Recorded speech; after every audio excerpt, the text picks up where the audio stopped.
Alright. Alright, let's do this. Hello, viewers. Mornings. Another beautiful day. Yep. Sunday morning. Hope your five senses work. Health and strength is good or excellent. What? On a Sunday. Now, what are we talking about this morning here? Look. Let's see. Where's this? Okay. You know, I made a video about this and I took it down. But I'm going to go over this. Actually, I got 3 articles talking about this. It says Valve got hit with a $843 million lawsuit for allegedly ripping off UK gamers, right? Then it says, Valve is facing new legal pressure from UK gamers. Over 14 million UK players have filed a lawsuit against the company, claiming that Valve has abused its dominance of gaming through Steam. The class action lawsuit seeks more than 650 million, and then it says 843 million in parentheses, in compensation for alleged harm caused to customers over the years. A law firm, Milberg London, backed the claim, saying that Valve forced publishers into signing pricey parity deals. This ensures Steam always has the lowest game price and stop competitors from offering cheaper options. That's not true. Says here, as a result, Milberg London argues UK customers have paid too much for games and in-game purchase over the last 6 years. The legal action calls Valve for breaching the UK competition law. It aims to end Valve's alleged anti-competitive practices. And let's see if I got this.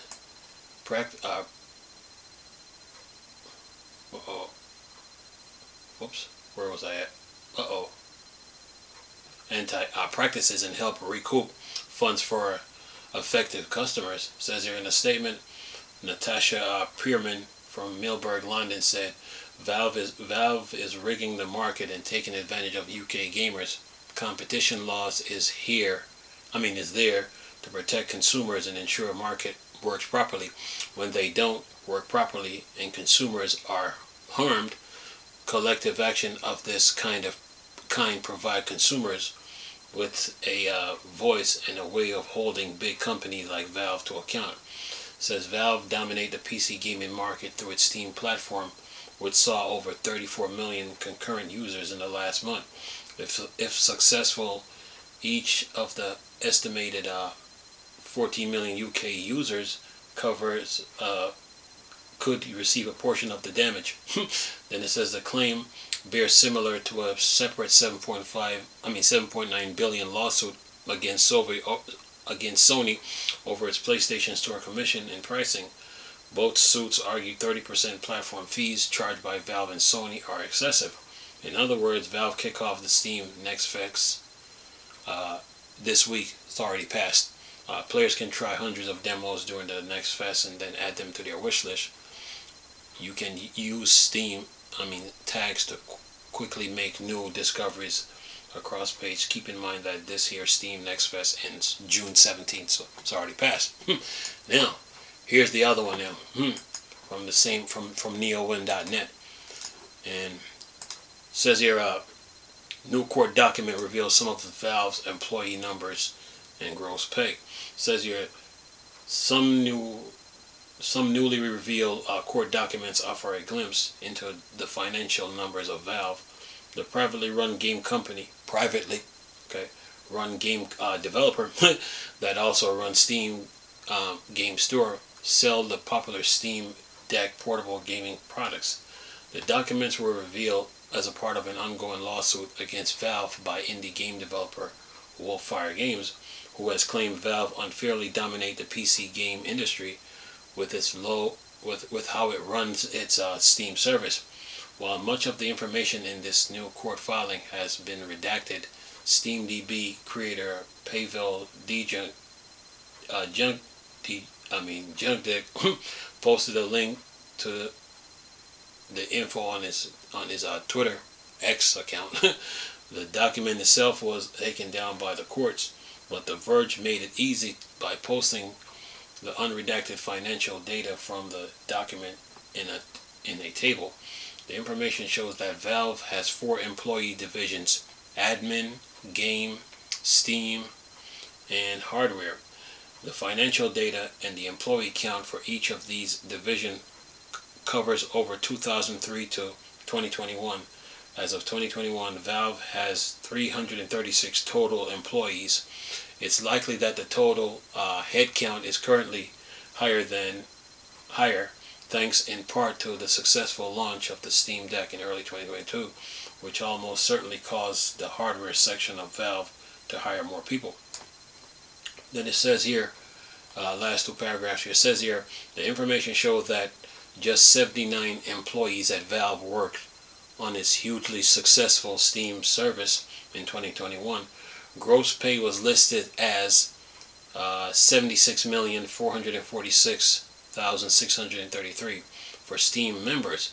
For the games section, Valve hit a peak of 201 employees in 2019 with a gross pay of $236,798,782. The admin section had just 35 employees in 2021, but the gross pay was listed as a massive $157,999,567. While gross pay employee information is interesting, we still don't have any official data on Valve's revenue and profits, and that's not likely to change anytime soon. However, we do know from Valve's own published handbook for new employees that it claims its profits per employees are higher than that of Google or Amazon or Microsoft. And let's see here, we got one more here. One more. This from PC Games N. And let's see what are they talking about. If I can close this here. Okay, PC Games N said this. Court documents suggest Valve staffs are still focused on games. More than half of Valve employees focus on games, according to court documents from Steam Creator, as rumor builds around deadlock. It says, for being one of the most important companies in the PC gaming world, Valve is typically quite a mystery when it comes to its inner workings. The creator of Steam, fronted by co-founder and president Gabe Newell, doesn't typically reveal much about its size or structure. Yet, for all the jokes around Half-Life 3, Left 4 Dead 3, Portal 3, and so on, as rumors swirl around its supposed new deadlock, court documents show that a majority of Valve staff are still focused on making games. It says the latest information comes from the document included in the 2021 antitrust lawsuit filed by indie developer Wolffire Games against Valve, which argued that Steam Creator abuses its market power to ensure game publishers have no choice but to sell most of their games through the Steam store. Of course, despite the vast selection available on the platform, Valve's own offering typically remains among the biggest and best PC games at all time. The Valve document in question, spotted by SteamDB creator Pavel Junkdick and detailed by Verge, contains employee headcount and gross pay data 2003 through 2021. While aspects of the documents are redacted, the columns showing these two data's count are still visible, giving us some insight into the numbers of people working within each area of Valve. And then it says, of these, the 2021 number lists 181 people assigned to games, with 35 working in admin, 41 on hardware, and 79 on Steam itself. That combines to a total of just 336 staff members, which is astonishingly small for a company of such significant stature. For comparison, Baldur's Gate 3 developer Larian Studios employ around 470 people, while Ubisoft lists its count at 21,000. Nevertheless, it shows that more than half of Valve staff, at least as of 2021, are still focused primarily on making games. Perhaps that shouldn't come as much of a surprise. The company launched Half-Life Alyx in 2021, and then it says in March. Launched Half-Life Alyx in March 2020. Sorry about that. The reworked Artifacts Foundry in March 2021, and Aperture Desk Job in March 2022. Counter-Strike 2 in September 2023, and continues ongoing development for that, along with regular updates to Dota 2. Then it says there's also almost certainly development underway on new projects, with Valve having long been known as a company that encourages experimentation. Currently, signs point to the rumored next Valve game, Deadlock, which is supposedly a 6 versus 6 competitive FPS with Dota-style lanes and hero characters reminiscent of Team Fortress 2 and Overwatch. Whether that project exists as suggested, and if it is actually make it to launch, is something we'll just have to wait to find out. And anything else? Says here, the report also highlights some other interesting data. The Steam specific headcount, which peaked at 142 in 2015, had fallen dramatically to just 79 staff members by 2021, almost half of its former number.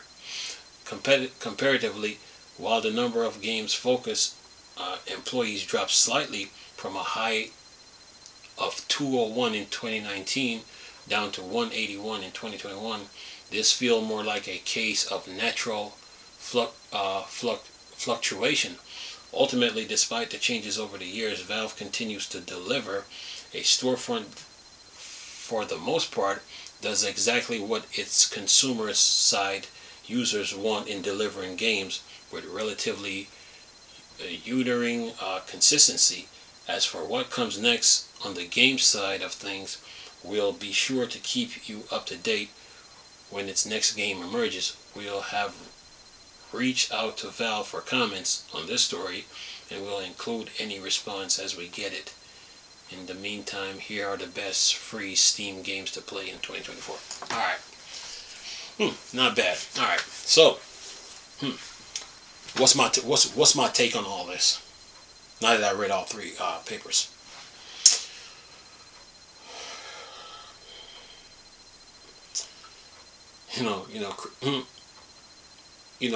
This lawsuit that's been filed,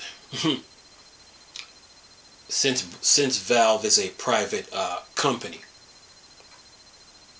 it reminds me of what Christian Bale said in Batman when they when he sent Morgan Freeman about the deal that in the Dark Knight, about the deal that was supposed to be made, and I think Morgan Freeman asked Christian Bale, like, you already knew, and then Christian Bale was like, I just want to get a closer look at his books. So to me, this lawsuit that was filed by let's see here, what's the name of this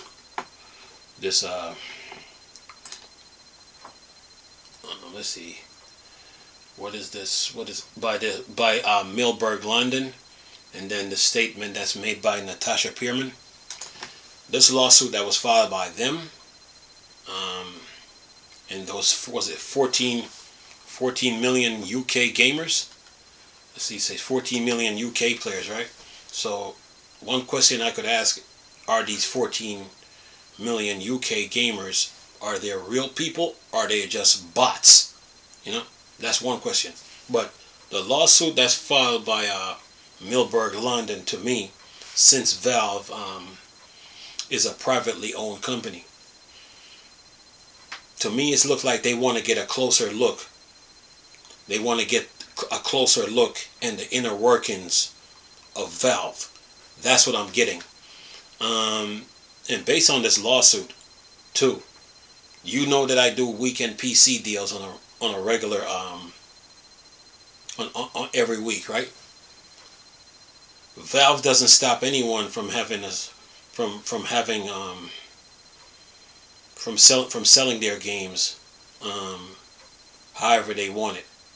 Valve don't stop. Let's see, Gaming Billet, Green Man Gaming, Games Planet, Fanatical, Humble, Epic, GOG. Valve doesn't stop them from raising their prices or lowering their prices. Every storefront can raise and lower their prices in their games if they want to. So based on all these 3 articles that I just read, it seems like since Valve is a privately owned company, Milberg London to me is like trying to get a closer look and look at the inner workings of Valve, since they're privately owned and they're not out there and their information is not always out there. You know, they're privately owned. That means, you know, they only give out certain information. So to me, this lawsuit is just like they're trying to get to learn more about the inner workings of Valve, you know, and based on the law and based on what they're asking for, the law, it says the lawsuit seeks more than 656 million. That's like pocket change. That's like pocket change to Valve, 656 million. You know, if it was like in the billions, then they would have had maybe this lawsuit would have been serious. But since it's like 656 million, and since Valve, they make they sell video games, to me it's like they filed that number is like, okay, you know, if we go too high, we might seem like we're greedy and we're desperate. So we're gonna sue them for this amount. So, you know, and don't go like over the top with it, you know, to make it so it don't make Milberg London look kind of desperate and all that. So when I see all this, man, it's like they want to get to know more about the inner workings of Valve and what they do, you know, because 14 million UK players, you know, when Valve has a sale, the sale that they have is worldwide. It's not just here in the United States. It's worldwide. That means anybody from outside that's outside the US. When Valve does a weekly weekend PC deals or spring sale, summer sale, autumn sale, winter sale, the prices are all the same. It's worldwide. So this law firm is going to have to show in court how these 14 million UK players are being taken advantage of. Just saying, they're going to have to do that. So when I see this, man, it's like, to me, this like lawsuit is like chasing clout, and I hope they took a lesson from the FTC against Microsoft case. You know, when the FTC went up against Microsoft over the Activision court case, and then they got grilled in court over that. I hope Milberg London learned from that. So you know, that courtroom is no joke, man. So they better have all their facts in order, you know, when it comes to going up against a company like, say, Steam, because once Valve, you know, when they put their sales out, it's worldwide. It's not just only here in the U.S. It's worldwide. So those 14 million UK players, man, they better be real people and not bots. So yeah. But other than that, man, that's my take on this whole thing. You know, I did a video on this earlier, but weeks ago, and I took it down. And I finally got back around to it because I was waiting for more info on this. And by the looks of this too, Valve is into making video games. You know, they're into making games. So of course they got their Dotas, their Counter Strikes, their Team Fortress, their Portal, their Left 4 Dead, and of course Half-Life. And now they have what's this? What's this other game here that they have that they're working on? Was it Deadlock, Deadloop? Let's see, Deadlock, where is it? Yeah, Deadlock. They got Deadlock that they're working on. So Valve is into making video games. Now their employee count might have dipped a little bit, might have dipped a little, or maybe they took some of the, they might have dipped, it might have dipped a little bit, or maybe they took some of the employees and moved them in another, moved them to another part of the division within Steam. So, you know, by the looks of all this, they're into making video games, you know. So, you know, Milberg London is going to have to prove a lot in court, you know. And those 14 million players, you know, they cannot be, I hope they're real people, because that's going to be key too, you know, about this. 14 million? Yeah. And then, to me, this lawsuit is just about, it's looked like they're trying to get to know the inner workings of Valve. And that's just my thoughts on the whole thing. But anyway, let me know your thoughts and opinion on this though. Hope you guys enjoyed the video. Nice talking to you people again. Chris, still Star Wars and Star Trek fan. Bored. Dark Sector. Go home. Peace.